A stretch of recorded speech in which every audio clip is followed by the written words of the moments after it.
Wahai orang-orang yang beriman, bertakwalah kalian kepada Allah dengan sebenar-benarnya takwa, dan janganlah kalian mati kecuali dalam keadaan beragama Islam. Ini gaspol atau rem-rem? Jangan gaspol bos, nanti tabrakan. Rem-rem sedikit.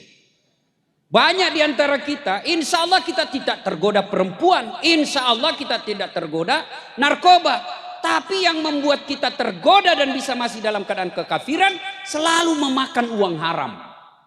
Termasuk diantaranya yang suka menerima SPJ palsu.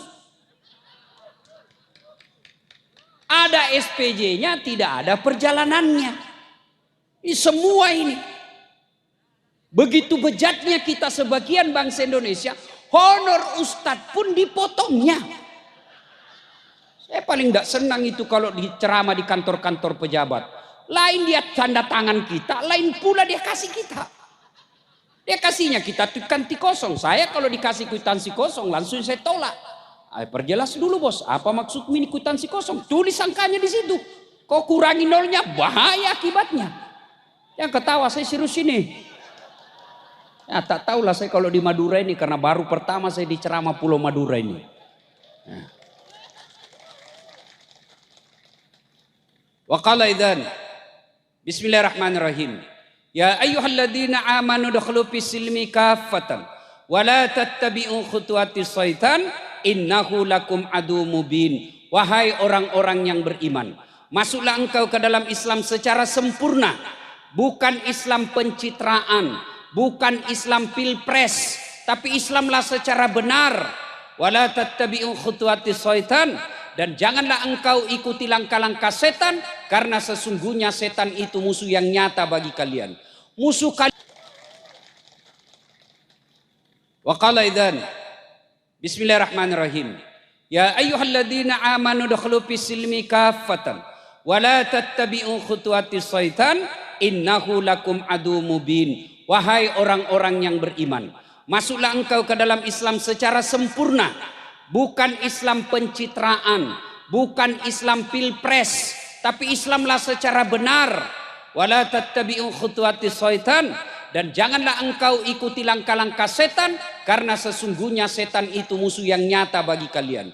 Musuh kalian bukan polisi, musuh kalian bukan ulama, musuh kalian bukan pejabat, musuh kalian kata Allah adalah setan, di mana setan itu musuh yang nyata bagi kalian. Insya Allah kalau kita ceramah seperti ini, kira-kira ada enggak setan di tengah-tengah kita? Wih, masa ada setan di tengah-tengah kita? Banyak. Setannya bukan pocong, bukan suster ngesot, tapi apa setan yang ada tengah-tengah kita? Bentuknya handphone. Apa ibu? Handphone. Orang sudah ceramah masih sibuk juga. Nah, padahal hatinya lihat kok HP baru saya pakai. Orang sudah ceramah masih menggosok. Nah itu setan itu mengalihkan perhatian. Simpan dulu HP-nya bu, sebentar kita ya, sebentar. Saya biasa kalau ceramah tidak senang kalau ada siaran langsung. Kenapa? Ini bisa kita offside pak. Contoh, Ustadz kita Abdul Somad. Beliau ditanya, Pak Ustadz bagaimana hukumnya main catur? Secara langsung. Beliau jawab haram apabila azan berkomandan kalian masih main catur. Haram, tapi dipotong itu azan. Akhirnya yang terdengar haram main catur. Marahlah pemain catur dari Sabang sampai Merauke. Saya juga ditanya, Ustadz Das'ad bagaimana hukumnya main catur? Haram. Betul Ustadz, haram. Kenapa bisa? Karena kau bunuh Perdana Menteri sama Raja. Yalah haram kalau kau membunuh Perdana Menteri. Maka simpan dulu handphone, simpan dulu handphonenya. Sebentar lagi kita ya. Malah di Sulawesi bu, saya lagi ceramah ada ibu-ibu lagi di belakangi saya. Lagi ceramah ibu, dia membelakang. Dalam hati saya barusannya ada orang saya ceramah, dia belakangi saya. Ternyata diambil handphonenya, selfie. Baru dia tulis di Facebooknya latar belakang Das'ad Latif. Saya dijadikan background. Kok kira saya pot bunga? Simpan dulu handphonenya. Malah selesai ceramah, coba lihat ibu nanti. Selesai ceramah dikejar lagi kita tuh. Ustadz selfie dulu Ustadz. Selfie Ustadz. Ulangi Ustadz. Kabur Ustadz. Ulangi. Saya bilang dalam hati. Biar kau ulang 5 kali. Namun kamu yang kabur. Simpan dulu handphonenya Bu ya. Bisa? Bisa? Wa qala idzan bismillahirrahmanirrahim. Innallaha wa malaikatahu yusalluna 'alan nabi. Ya ayyuhalladzina amanu sallu alaihi wa sallimu taslima. Sesungguhnya Allah dan para malaikatnya bersalawat kepada Rasulullah Muhammad sallallahu alaihi wasallam, maka wahai orang-orang yang beriman, bersalawatlah kalian kepada Rasulullah dengan sebaik-baik salawat. Suatu kali Nabi lagi duduk-duduk dengan malaikat Jibril. Tiba-tiba Nabi melihat ada malaikat 1 juta jari-jarinya. Bapak-bapak berapa jari-jarinya Pak? Berapa? 10. Cacat dong. Ada kaki. 20. Ini malaikat 1 juta jari-jarinya. Nabi kagum dan bertanya kepada Jibril. Wahai malaikat Jibril, malaikat apa itu? Banyak betul jari-jarinya. Jibril menjawab, itu malaikat yang Allah tugaskan mencatat air ketika hujan. Lalu Nabi bertanya kepada Jibril, benar itu mampu dia catat? Ya silakan. Nabi tanya langsung, wahai malaikat, apa kau mampu mencatat air ketika hujan? Ya, ku catat yang jatuh di darat. Ku catat yang jatuh di gunung, ku catat yang jatuh di laut. Semua aku catat. Tak setetes pun yang tidak aku catat ya Muhammad.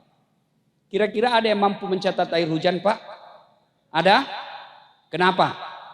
Kenapa tidak mampu mencatat air hujan? Ya biar banyak, kalau jatuhnya satu-satu bisa saya hitung. Tapi ini jatuhnya bareng-bareng, jumlahnya banyak dan laju. Mana bisa kita catat? Tapi malaikat ini katakan, saya mampu mencatatnya ya Muhammad.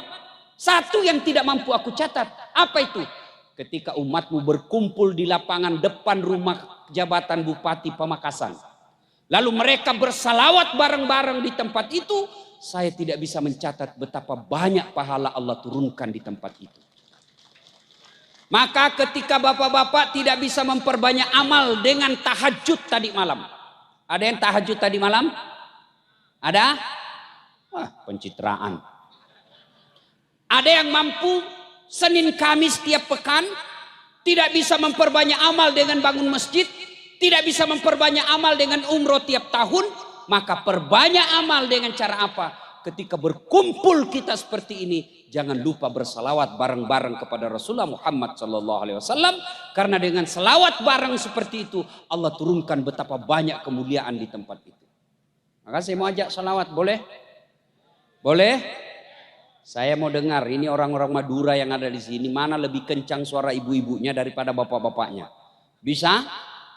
Bisa Ibu? Oke, kita dengar dulu, kita tanding mana lebih kencang. Ibu-ibunya dulu, bapak-bapak diam. Oke? Nah, ibu-ibu dulu, ayo ikut Ibu. Ayo, insya Allah Allah mencintai kita dengan bersalawat kepada Rasulullah. Jangan malu-malu, keluarkan hati, keluarkan suara untuk menyebut kekasih kita. Salatullah ala toha, salatullah ala yasin. Nilainya 5,0. Ibu-ibu diam, bapak-bapak, yuk yang merasa jenis kelamin laki-laki, jangan malu-malu Pak. Jangan mempermalukan jenis kelamin kita Pak. Ayo, ibu-ibu diam, ayo Pak, ayo. Salatullah. Yang di belakang. Ala toha. Salatullah. Salamullah. Ala yasin 7,5. Alhamdulillah. Ibu bapak saudara-saudara sekalian teristimewa yang mengundang kita malam hari ini, Bapak Bupati dan Wakil Bupati beserta istri dan Forkopimda yang insya Allah dimuliakan dan dirahmati oleh Allah Subhanahu wa Ta'ala. Teristimewa yang kita muliakan, tuan-tuan guru, alim ulama yang insya Allah membawa keberkahan di tempat ini. Kalau tidak ada maulid seperti ini, nanti anak-anak muda kita milenial, mereka tidak tahu sejarahnya Nabi. Mereka lebih tahu penciptanya Facebook daripada junjungan kita Rasulullah Muhammad SAW. Maka ini tujuannya maulid. Dari Sabang sampai Merauke ke Eropa. Apa hikmahnya? Dengan hikmah maulid kita meneladani Nabi. So masalahnya bagaimana kita mau meneladani Nabi kalau sejarah Nabi kita tidak tahu. Dari sebaik lagu saya tahu Nabi lahir zaman jahiliyah. Di mana Nabi lahir? Kita tahu di Makkah. Di Madinah beliau hidup lama. Bapaknya siapa? Bahkan dalam kalimat tauhid dalam sebaik lagu itu ada dalam tauhid itu. Apa itu? Siapa Allah? Pencipta langit semesta. Itu lagu ibu-ibu dulu. Tidak sarjana. Bukan anggota DPR suaminya. Sekarang lagunya ibu-ibu apa? Lagu ibu-ibu sekarang, yo ayo, yo ayo, yo apa yo ayo, beleng-beleng. Putar ke kiri, no, putarlah ke kanan. Apa itu lagu beleng-beleng? Udah ketawa karena istri kita begitu toh. Katanya majelis taklim, tiap bulan dengar pengajian, 4 kali dengar pengajian. Tapi kalau olahraga, bajunya sempit. Roknya sempit. Di depan lah ibu-ibu. 1, 2, bapak-bapak di belakang. 3. Gimana dah hancur majelis taklim kita sekarang? Ya, itu lagu. Dari lagu sebenarnya kita bisa menceritakan sejarah Nabi. Itu lagu ibu saya dulu kepada saya. Lalu sekarang lagu anak saya kepada anak saya ajarkan lagu. Anak saya namanya Ece. Ece itu panggilan perempuan bagi anak Bugis. Nak, Ece, ini lagu. Hafal ini nak. Anak-anak Nabi ada 7 orang. 3 laki-laki, 4 perempuan. Pertama Qasim, Abdullah, Ibrahim, Zainab, Rutkaya, Ummu Kalsum, Fatimah. Ibunya bernama Siti Aminah.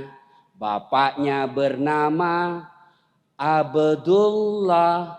Kakeknya bernama Abdul Muthalib. Pamannya bernama Abu Thalib. Itu lagu. Dari situ anak saya tahu 7 anak Nabi.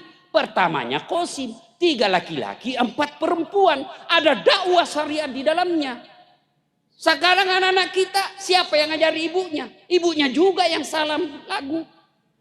Lalai, panggil aku si Jablay. Abang jarang pulang, aku jarang dibelai. Dia sambunglah anaknya. Pulang-pulangku berbadan 2. Hancur bunting dia pulang.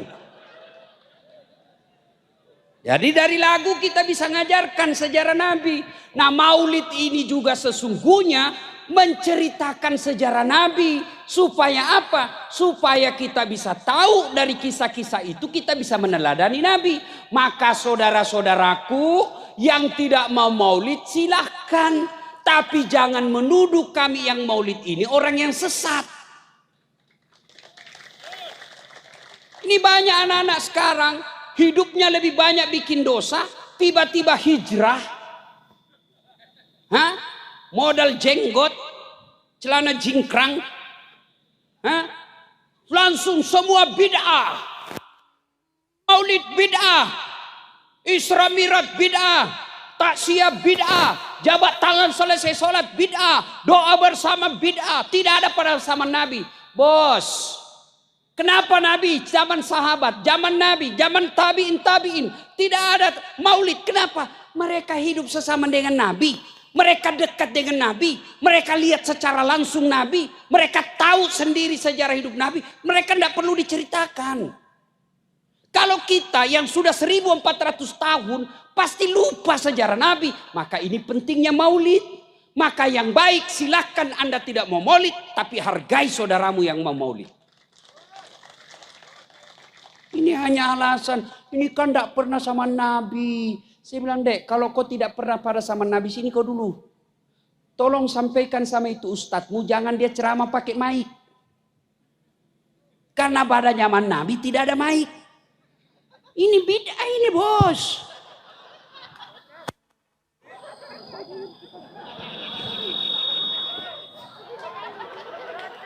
Bid'ah ini bos. Itu soal mic yang berkaitan langsung dengan ibadah. Sini kau. Pernah tak Nabi bayar zakat pakai beras? Pernah Nabi pakai zakat pakai beras? Berarti Bapak harus pakai kurma sama gandum. Berarti orang yang bayar zakat rakyat Indonesia pakai beras itu bid'ah. Ayo, Nabi dari Madinah ke Mekah umroh zaman itu pakai apa? Pakai apa? Pakai onta. Maka datanglah sampean pergi umroh naik pesawat, itu bid'ah. Tidak ada pada zaman Nabi. Maka silahkan dari Pemakasan, you pergi Mekah pakai onta. 17 tahun kau sudah sampai. Maka saudara-saudaraku, mari saling menghargai. Silahkan yang mau maulid laksanakan dengan sepenuh hati, dengan semeriah kemampuan kita. Yang tidak mau maulid silahkan tidak usah maulid. Dan kalian yang tidak mau maulid jangan mengatakan yang tidak maulid mereka sesat. Saling menghargai, aman persoalan. Pertama. Nah sekarang yang kedua, saya tidak mungkin menceramai bapak-bapak, tuan-tuan tidak mungkin saya ceramai.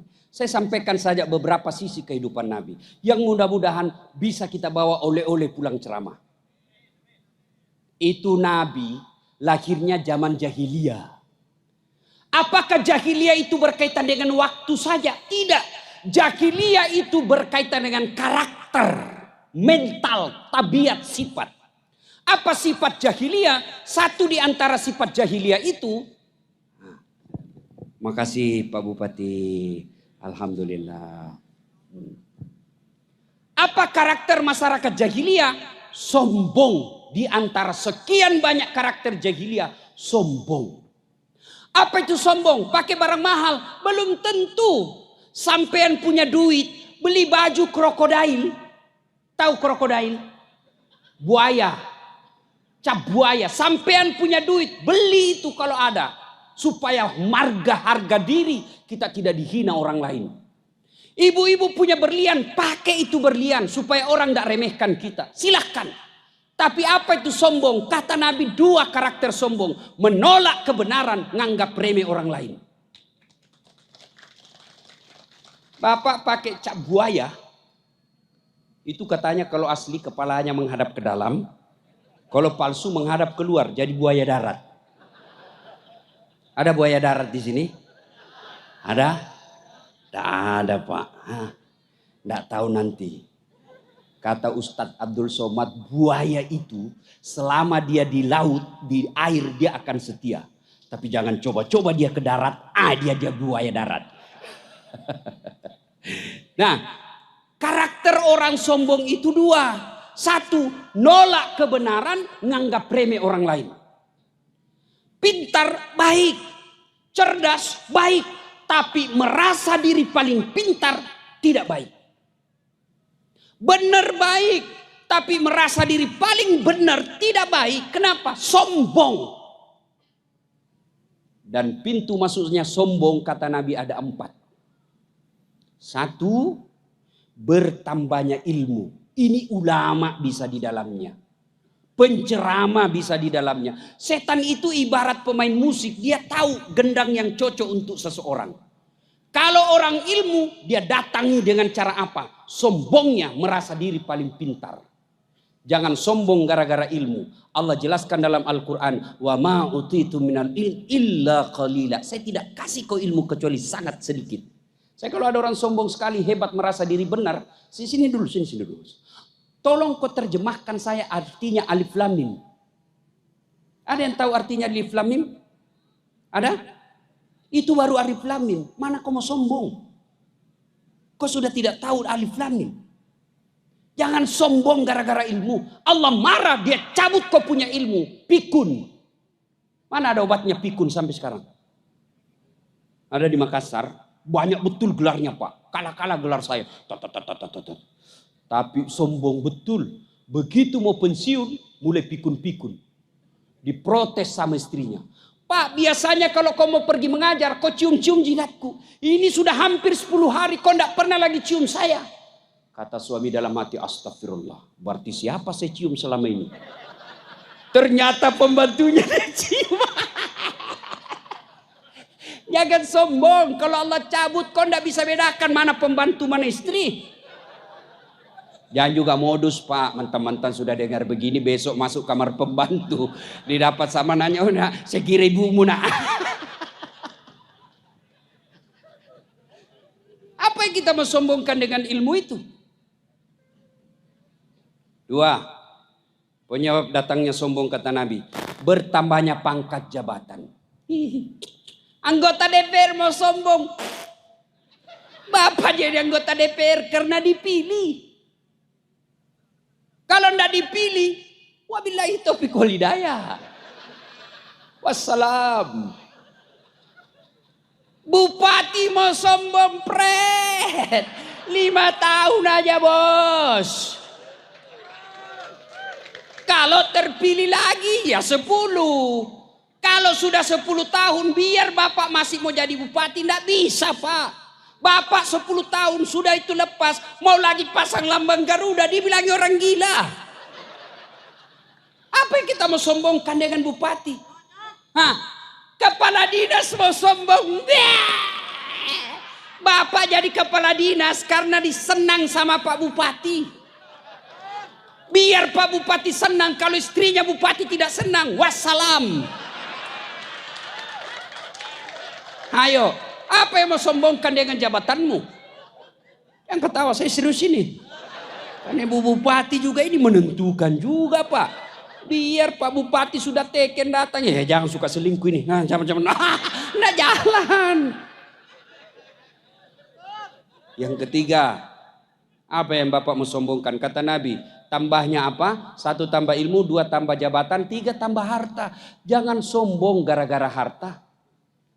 Belajar dari Palu, tsunami di Palu, belajar dari Aceh, tsunami di Aceh. Sekejap saja, itu Palu kemarin, tidak sampai 10 menit, prak, rata, miskin. Apa yang kita mau sombongkan dengan harta? Oke lah, tetap punya mobil banyak, tetap punya rumah, tetap punya deposito, punya kebun tembakau yang puluhan hektar. Tapi kalau Allah marah, dia cabut kau punya nikmat. Apa? Duitmu banyak, tidak ada bisa kau makan. Dilarang makan nasi. Apa enaknya kalau dilarang makan nasi? Hah? Dilarang makan garam. Dilarang makan gula. Dilarang makan daging. Dilarang makan lemak. Semua dilarang. Apa aja bisa dia makan? Ubi rebus. Duit 7 miliar cuma ubi rebus dia bisa makan. Cilaka ngana. Apa? Duitnya betul, mobilnya harga 4 miliar, Pak. Mobil harga 4 miliar. Baru 10 menit dalam mobil stres. Hati-hati kanan kiri. Rem. Apa yang kita mau sombongkan? Kata Nabi yang keempat, penyebab datangnya sombong. Bertambahnya ibadah. Yang tadinya malah sholat, tiba-tiba hitam jidatnya gara-gara sholat. Dianggap remeh semua orang, Pak. Saya pun dimaki-maki di Facebook. Apa kau dasat cerita sunnah-sunnah kalau maulid, kau tidak pelihara sunnah. Kenapa kau tuduh saya tidak pelihara sunnah? Dia bilang buktinya kau tidak pelihara jenggot. Ya mau diapa kalau tidak mau tumbuh? Gara-gara jenggot dia marah-marah sama saya. Masya Allah. Bos, adik-adik remaja, hijrah itu bukan sekedar bicara Arab. Afwan, jazakallah, kaifahalu, kullu nafsin saikatul maut. Bukan sekedar itu. Biar kalian ilmu tinggi, ibadah lengkap, tapi kau remehkan orang lain, bahkan kau rendahkan martabat sesamamu muslim, kau hina di hadapan Allah. Rasulullah mana pernah kita dengar meremehkan orang?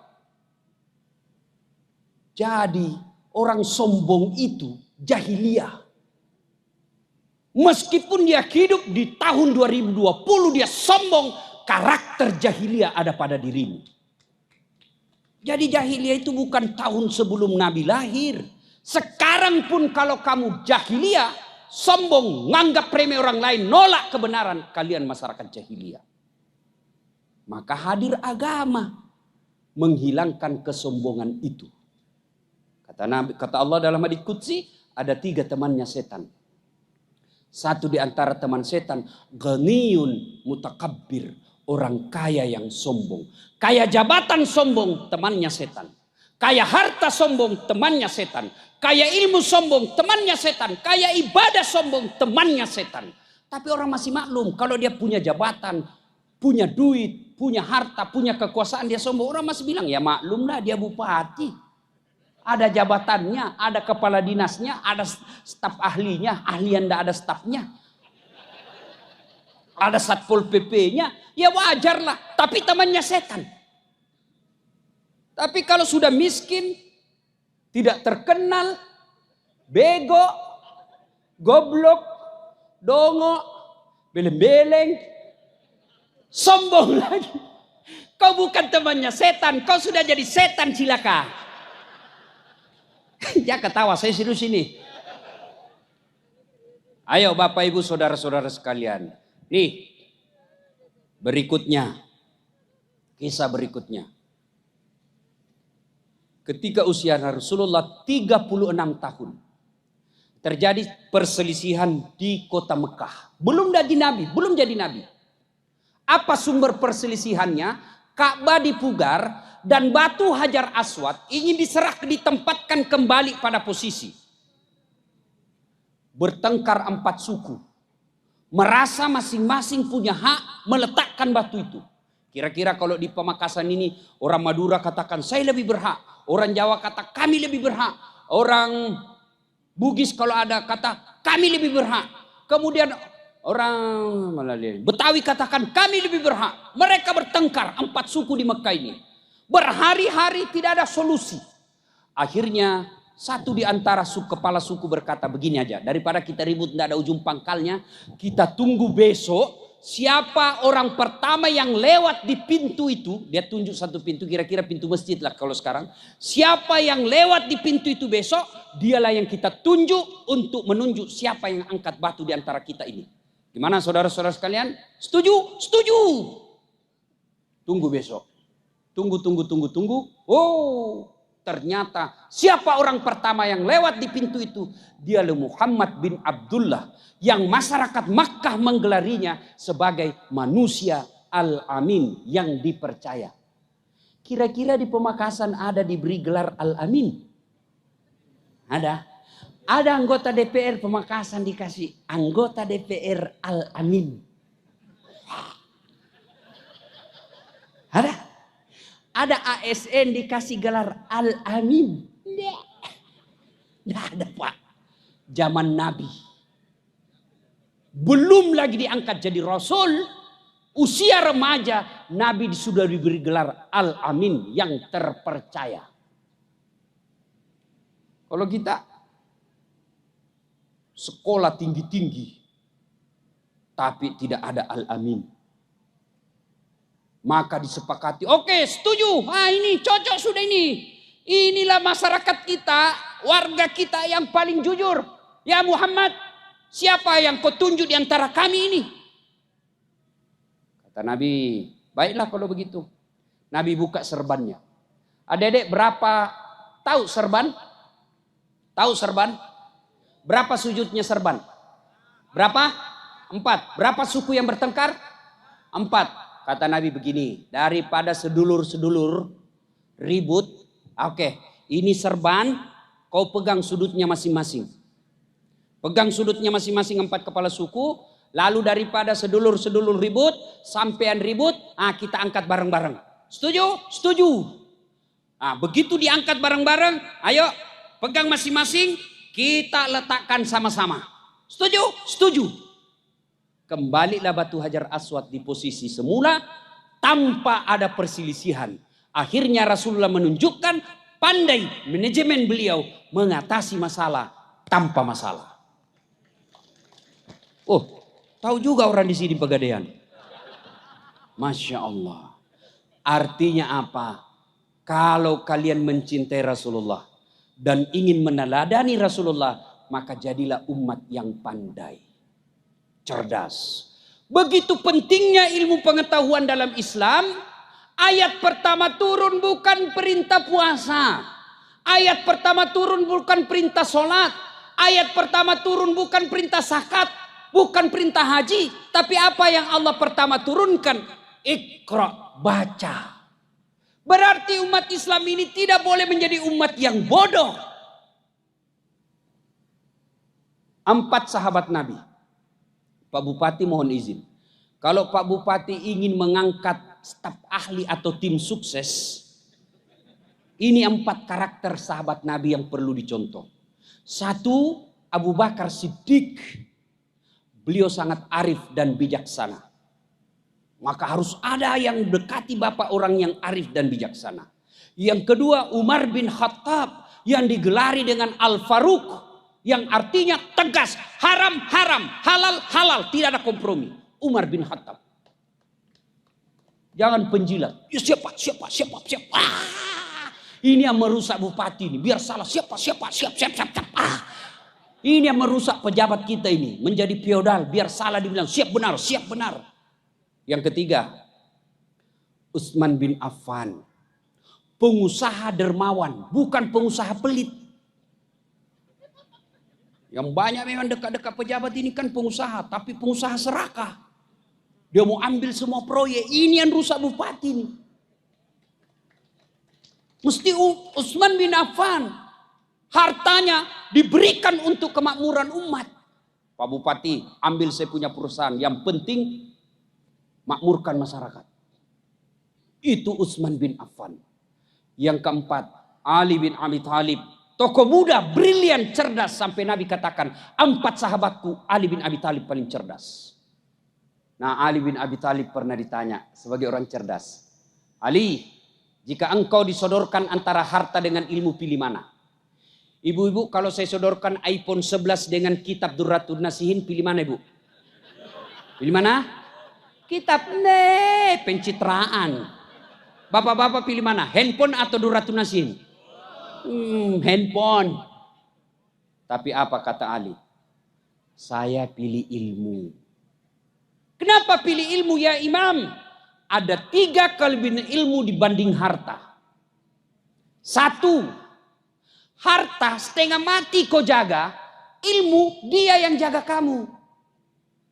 Contoh, punya duit 5 juta.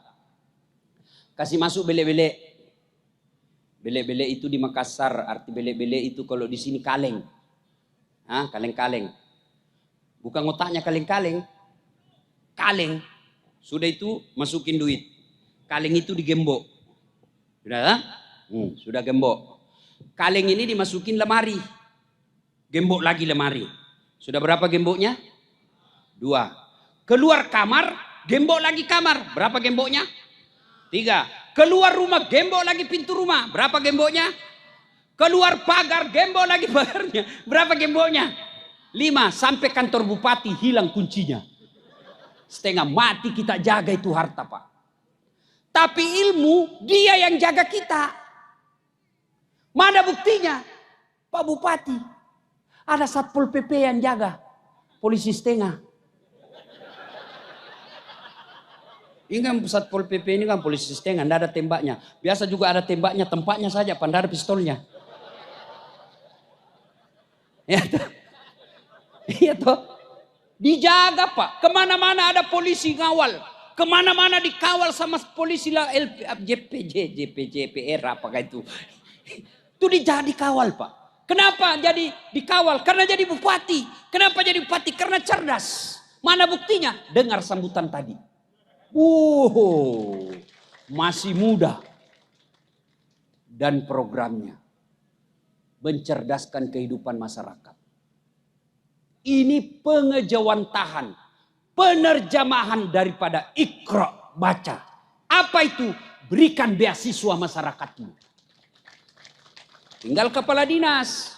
Pilih yang bagus-bagus bos. Jangan pilih yang dekat. Jangan pilih karena dia hanya karena pesantren keluarga. Jangan, itu merusak sistem. Pilih yang betul-betul mampu. Biar dia tidak mampu, tapi ada yang tidak mampu, ada yang cerdas. Yang cerdas diprioritaskan. Bukan sekadar tidak mampu, tapi cari yang tidak mampu dan cerdas. Maka tidak ada alasan masyarakat Pamekasan tidak cerdas. Kenapa? Kalian sudah dikasih beasiswa. Beda zaman saya dulu. Saya ini Pak tidak pernah mondok. Tamat SD saya pernah bertengkar bapak saya sampai saya menangis di hadapan Allah. Ya Allah, kenapa bapakku miskin? Saya mau pondok, saya bukan mau beli sepeda. Saya mau jadi anak pondok, tapi pondok waktu itu lebih mahal daripada sekolah umum. Maka saya sekolah umum. Alhamdulillah karena saya mau belajar dengan sendiri, maka saya bisa jadi ustadz. Maka saudara-saudara sekalian, kata Ali, harta kamu yang jaga, ilmu dia yang jaga kamu. Dua kata Ali, kelebihan ilmu. Dengan ilmu bisa dapat harta. Tapi dengan harta belum tentu dapat ilmu. Contoh, ada di kampung saya Pak, pengusaha tambak, banyak tambaknya. Tapi tidak tahu membaca. Diajarlah membaca sama cucunya supaya tidak bikin malu. Beli buku besar yang banyak gambarnya. Ejah, nek, PEP, tambah P, PEP, SOSO, PEPSO, DEDNT, bacanya apa? Odol. Waduh, hancur. Dibawalah dia ke Makassar. Masuk di mall. Tahu mall kan? Di dalam mall ada tangga lift. Yang naik turun itu. Begitu masuk mall, terbuka itu tangga lift. Dia eja itu. Open. Wih, besar betul pembikin kuenya ini. Open di kampung saya itu open. Bahasa Belanda pembikin kue mentega. Dia bayangkan, besar betul pembikin kuenya ini orang di kota. Terbuka pintu lift Pak. Ada orang Tionghoa masuk, dia teriak, "Woi, ajak utama, mapelah bahasa Bugisnya. Jangan kau masuk, panas di situ. Jangan kau masuk." Masuk ini orang Tionghoa, tertutup pintu. Beberapa saat kemudian terbuka, keluar orang Afrika. Dia bilang, "Saya sudah bilang jangan kau masuk, hanguslah kau." Padahal ya masuklah ya. Ini beleng-beleng. Banyak duitnya tapi on. Dibawalah makan di restoran.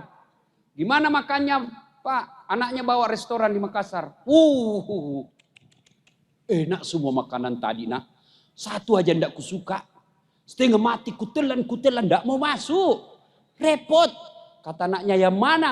Setengah mati aku telan. Kenapa? Ndak bisa. Yang mana Pak? Itu yang putih tipis. Ternyata tisu. Karena dilihat orang sudah makan pada gini-gini. Dia telan itu tisu. Ini banyak duitnya tapi beleng-beleng. Kata Ali, dengan ilmu kau dapat harta. Mana buktinya? Apa Pak? Orang pusing harga tiket naik. Saya tidak pernah pusing soal tiket. Kenapa? Bukan saya yang beli. Siapa yang beli? Bupati.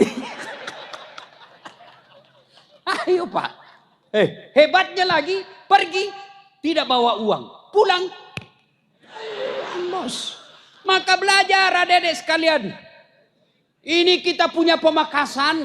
Kalau kalian anak muda milenial, adik-adik santri, adik-adik usia sekolah, kalau kalian tidak sekolah, maka kalian akan menjadi penonton di kabupaten tanah kelahiranmu.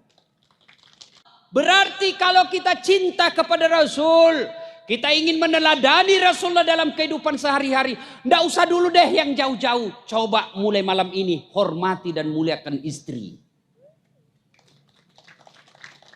Rasulullah itu dari 11 istri beliau tidak ada satupun yang dipanggil namanya. 11 istri Nabi tidak ada pernah mengatakan saya nyesal nikah sama engkau ya Muhammad. Nggak, 11 Pak. Bapak cuma satu istrinya menderita lahir batin. Rasulullah coba buka Barasanji. Beliau yang menyediakan sarapannya. Beliau yang membersihkan tempat tidurnya. Beliau yang menambal baju-bajunya. Itu Rasul, manusia pilihan, kekasih Allah. Yang namanya selalu digandengkan dengan nama Allah. Yang dalam hadits qudsi Allah katakan, andai bukan karena engkau ya Muhammad, saya tidak ciptakan dunia dan surga isi-isinya. Tapi beliau membantu istrinya membersihkan tempat tidur. Beliau membersihkan istrinya. Beliau membantu istrinya. Itu Nabi. Bapak baru pegawai honor. Hargai saya. Jangan ketawa, saya serius ini. Kalau Bapak cinta kepada Nabi, muliakan istri. Kata Nabi, bukan bagian dari umatku suami yang tidak tahu menghargai istrinya.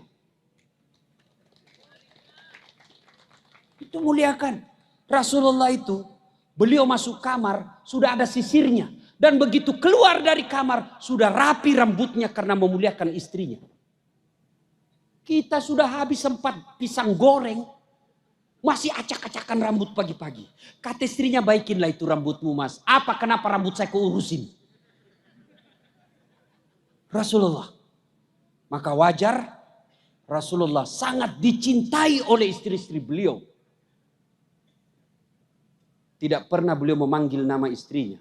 Khadijah beliau panggil Ummul Mukminin. Aisyah beliau panggil ya Khumairah. Maka Bapak kalau cinta sama istri mulai malam ini panggil istri kita dengan panggilan kasih sayang.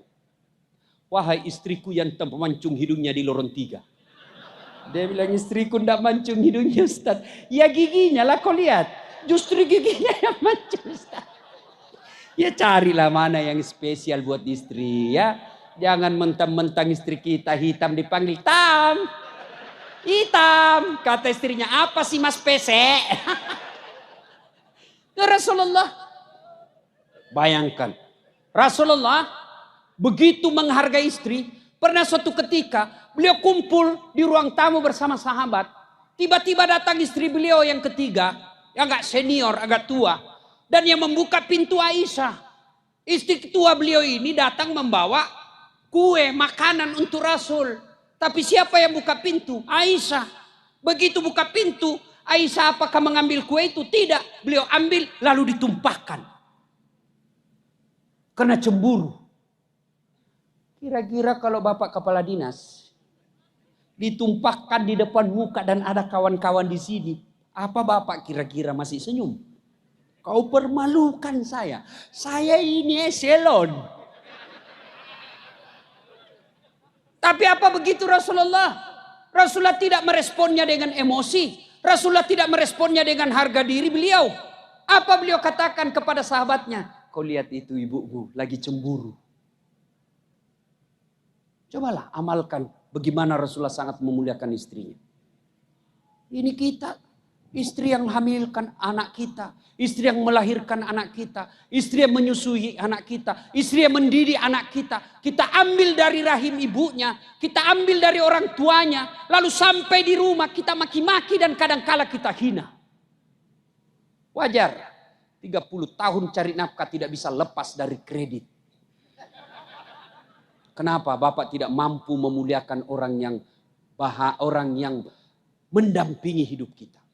Kamu muliakan istri. Tak mungkin ada kebahagiaan, kemuliaan rezeki kalau kita menghina istri. Insya Allah, saya bela ibu malam ini. Ya, tapi ibu juga harus seperti Khadijah. Mau punya suami seperti Nabi?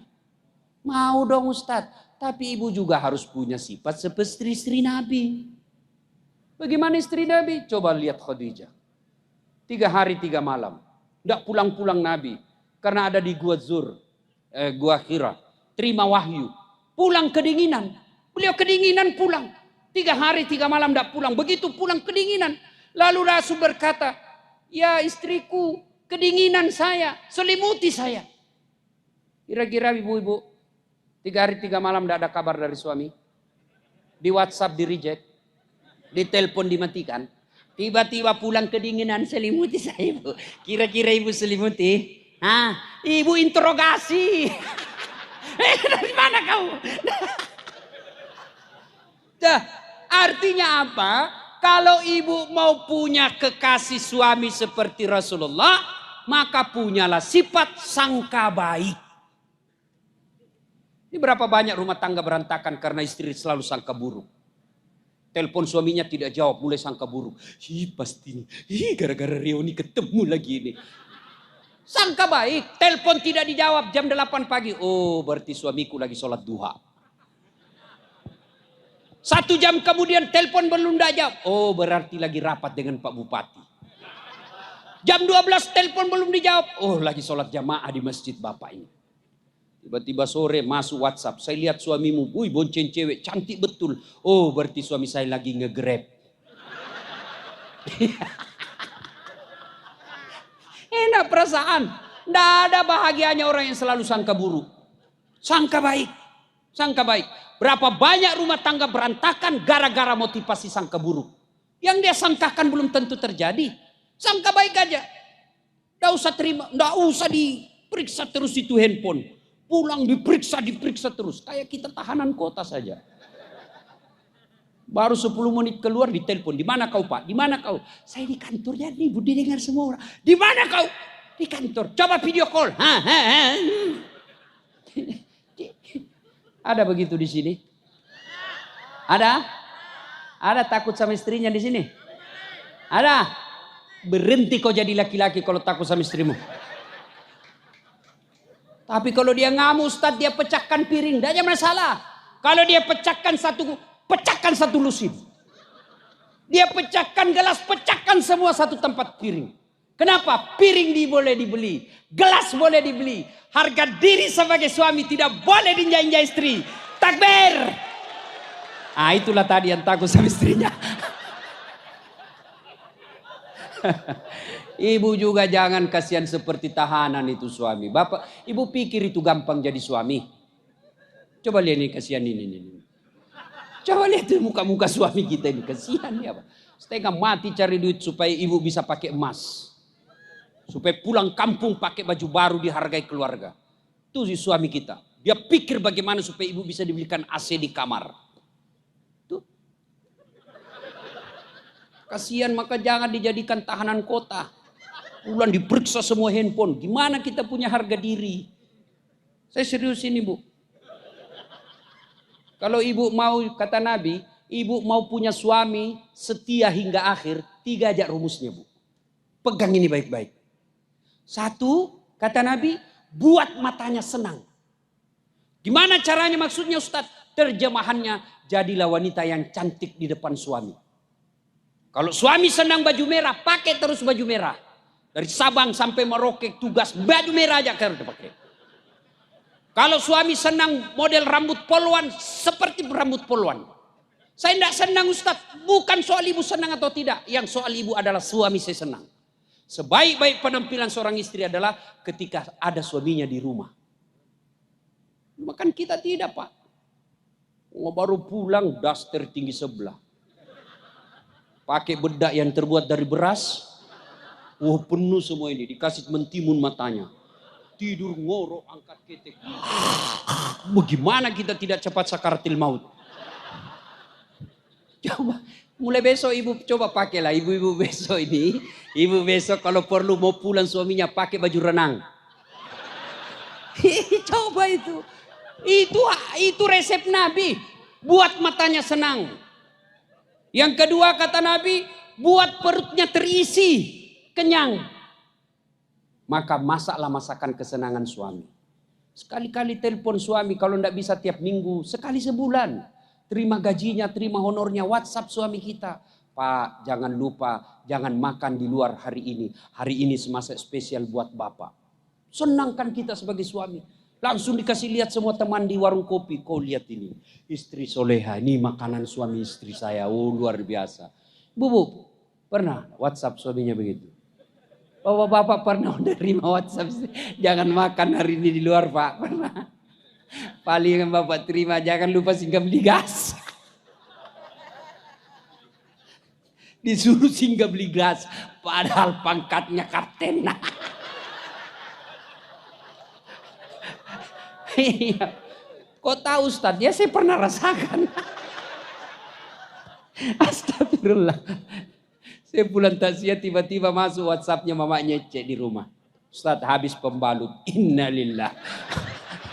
Tidak mungkin sopir saya suruh beli untuk istri saya. Sudahlah saya bersinggah. Mudah-mudahan tidak ada yang kenal saya ini. Begitu saya bayar di kasir tiba-tiba nyelonong ibu majelis taklim. Ustaz beli pembalut. Saya langsung spontan. Saya bilang biar ibu daripada saya melahirkan. Gitu resepnya Pak, supaya tidak tersinggung. Apa resepnya? Jangan bayangkan harga diri, pakai ilmunya Umar bin Khattab. Umar bin Khattab itu perkasa jantan. Setan iblis saja minggir kalau ketemu Umar bin Khattab. Tuh Umar. Suatu ketika ada sahabat ingin melaporkan istrinya. Kenapa? Istri sahabat ini suka ngomel. Mudah-mudahan dipanggil Umar untuk dinasehatin. Ke rumahnya Umar. Begitu dekat dengan rumah Umar, dilihatnya Umar juga dimarahi sama istrinya. Balik, bupati aja dimarahi, pulang dia. Besok ketemu, ya Amirul Mukminin. Saya lihat Anda kemarin ngomel sama istri, diam-diam aja malah senyum. Dengar jawaban, dengar sedulur-sedulur. Dengar jawaban Umar. Begitulah cara saya berterima kasih kepada istriku yang telah hamil, melahirkan dan menyusui anak saya. Coba. Ibu-ibu masih ingat waktu hamil? Ada ndak enaknya ibu hamil? Ndak ada enaknya. Jalan aja setengah mati. Mana ada ibu hamil langsung duduk aja. Ndak, dia pelan-pelan dulu. Duduknya pakai standar samping.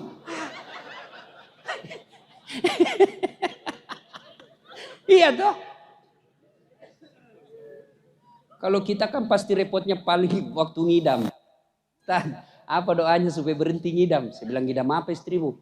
Dia bilang, nanti dia bisa tidur kalau dia lihat saya di atas lemari Pak Ustaz. Apa? Repot juga kamu. Jadi kalau istrinya mau tidur jam 10, setengah 10 sudah naik di atas lemari. Saya bilang, berhenti kau, dikasih bodoh-bodoh kau istrimu itu. Yang kedua kata Umar, begitulah cara saya berterima kasih kepada istriku yang telah melahirkan anakku. Masih ingat waktu melahirkan ibu? Masih? Ada enggak ibu-ibu melahirkan senyum? Ibu, mentang-mentang istri bupati melahirkan, keluar kona. Tidak, setengah mati juga dia. Itu Pak. Bapak-bapak stres tapi masih sempat merokok. Coba itu bapak-bapak kalau stres. Lalu lalang depan pintu tapi merokok dia Pak. Coba itu istri, pilihannya hanya dua. Kalau tidak setengah mati, mati melahirkan anaknya. Dan yang ketiga kata Umar, begitulah cara saya berterima kasih kepada istriku yang telah menyusui dan membesarkan anak saya. Ibu-ibu, masih ingat waktu menyusui? Masih? Apalagi waktu tumbuh giginya ibu? 7 bulan. Kenapa bapak yang ketawa? Bapak pernah rasakan? Coba lihat. Mana ada digigit? Kok gigit saya? Nak, dibujuknya itu nak. Nak, lepas kau nak. Itu siang anaknya. Malam. Makanya Umar bin Khattab tidak pernah tersinggung ketika istrinya ngamuk-ngamuk.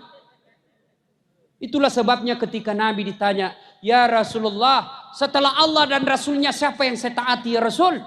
Apa jawaban Nabi? Ibumu. Setelah itu siapa ya Rasul? Ibumu. Setelah itu siapa? Ibumu. Setelah itu siapa? Bapakmu. Ibu. Kenapa? Mengandung, melahirkan, menyusui. Ibu, bapak. 3 ibu, 1 bapak. Paham? Nah, ibumu, bapakmu. Berarti 1 bapak, 3 ibu. Kalau berani sampean. Berani. Nah, ibu bapak saudara-saudara sekalian.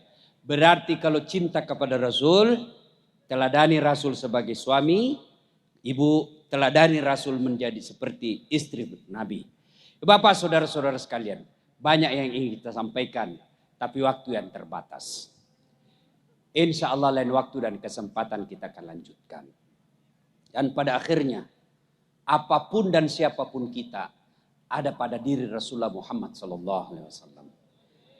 Kalau Pamekasan ini mau sejahtera, lahir dan batin, bukan dari sumber daya alamnya. Coba lihat Saudi Arabia. Tunjukkan saya Saudi Arabia ada sawahnya. Tidak pernah saya melihat sawah. Di Indonesia dari Sabang sampai Merauke, tunjukkan saya kabupaten yang tidak ada sawahnya. Semua punya sawah. Saudi Arabia tidak pernah impor dan krisis beras. Indonesia kadangkala masih impor beras. Padahal kita punya sawah sejauh mata memandang. Berarti yang bisa memakmurkan negara kita bukan sumber daya alam bagi kita orang beriman. Tapi apa? Kecintaan kita kepada Islam kita. Dan Islam hadir karena jasa dari seorang manusia, yaitu Muhammad sallallahu alaihi wasallam. Karenanya kalau mau makmur Pamekasan ini, cintai Rasulullah sallallahu alaihi wasallam. Bagaimana cara mencintai Rasulullah? Menurut pendapat-pendapat para ulama. Mencintai Rasulullah itu satu, memperbanyak menyebut namanya. Dengan cara bersalawat kepada Rasulullah. Allah perintah puasa, Allah tidak puasa.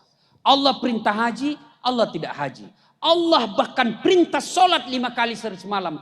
Allah tidak ikut menunaikan sholat. Tapi Allah perintah kita sholawat. Dengar firman Allah.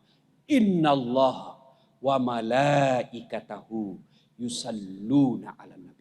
Allah dan para malaikatnya bersalawat kepada Rasulullah Muhammad SAW. Tidak cukup sampai di situ. Maka Allah mengajak kepada kita. Wahai orang-orang yang beriman. Bersalawatlah kalian kepada Rasulullah.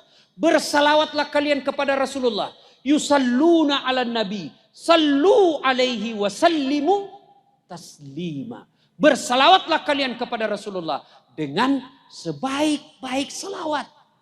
Tidak diajarkan salawat sambil merokok. Tidak diajarkan salawat sambil makan kue. Apa dilarang? Tidak dilarang. Tapi itu bagian dari adab bersalawat kepada Nabi. Bersalawat dengan sebaik-baik salawat. Yang kedua. Kalau cinta kepada Rasulullah, amalkan sunnah-sunnahnya. Bagaimana cara mengamalkan sunnah-sunnahnya? Amalkanlah sesuai dengan kemampuan yang mau kita lakukan.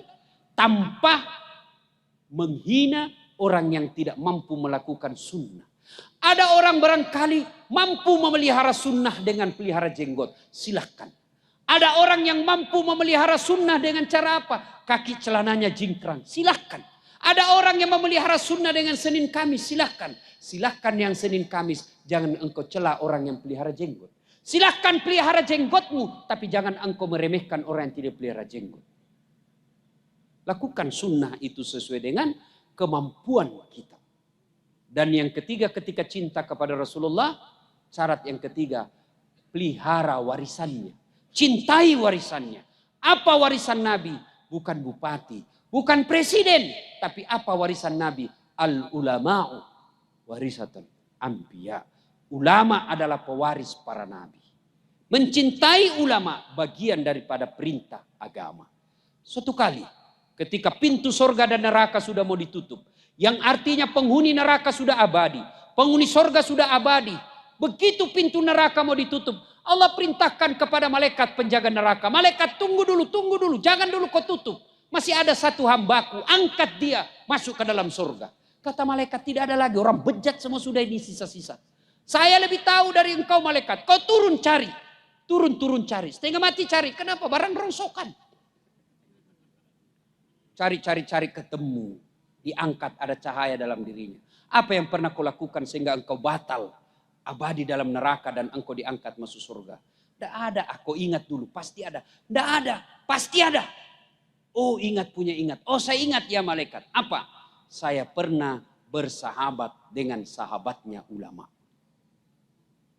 belum lagi ulamanya langsung bersahabat dengan sahabatnya ulama, maka Allah mengangkatnya masuk ke dalam surga. Itulah sebabnya tidak heran masyarakat Madura sangat memuliakan ulama karena percaya akan hadis ini. Ketika staf Pak Bupati menghubungi saya untuk datang ceramah di kabupaten ini, langsung saya menggeser acara saya dan saya katakan insya Allah saya akan datang. Karena Madura ini kita kenal masyarakatnya suku yang sangat mencintai ulama. Tetapi tidak cukup dengan cinta semata, tapi tunjukkan akhlak mulia. Dengan cara apa? Saling menghormati, saling memuliakan ketika terjadi perbedaan pendapat di antara ulama kita. Demikian mudah-mudahan ada manfaat. Dan akhirnya Allah Subhanahu wa taala berfirman, laqad kana lakum fi Rasulillahi uswatun hasanah. Sungguh pada diri Rasulullah Muhammad sallallahu alaihi wasallam terdapat contoh teladan yang sangat baik. Apapun dan siapapun kita, mari mencontoh Rasulullah dalam kehidupan sehari-hari. Kita bersyukur kepada Allah Subhanahu wa taala, Pemakasan ini pemimpin kita, bupati kita yang diberikan amanah oleh rakyat untuk memimpin 5 tahun ini adalah keturunan para ulama. Karenanya tidak ada alasan untuk tidak taat kepada pemerintah kita yang apabila dalam keputusan-keputusannya itu mendekatkan kita kepada Allah Subhanahu wa taala. Saya yakin di bawah kepemimpinan bupati dan wakil bupati yang muda, bukan cuma muda tapi cerdas. Bukan cuma cerdas tapi insya Allah cinta kepada ulama, cinta kepada agama. Karenanya kita berharap dan berdoa kepada Allah. Mudah-mudahan pemimpin kita ditunjukkan yang hak adalah hak, berikan kemampuan melaksanakannya. Dan ditunjukkan yang batil adalah batil, diberikan kesanggupan untuk memerangi kebatilan itu. Demikian mudah-mudahan ada manfaat. Sebelum saya akhiri, saya ingin berpantun. Pantunnya begini. Lebat batang padi cerami. Padi dipanen di pagi hari. Niat hati berpoligami. Apa daya takut istri. Balasan pantun itu. Burung kenari terbang tinggi. Mencari makan di pagi hari. Bukan kami takut istri. Cuma istri lebih berani. Demikian mudah-mudahan ada manfaat. Lebih dan kurangnya mohon dimaafkan. Nun wal kalami.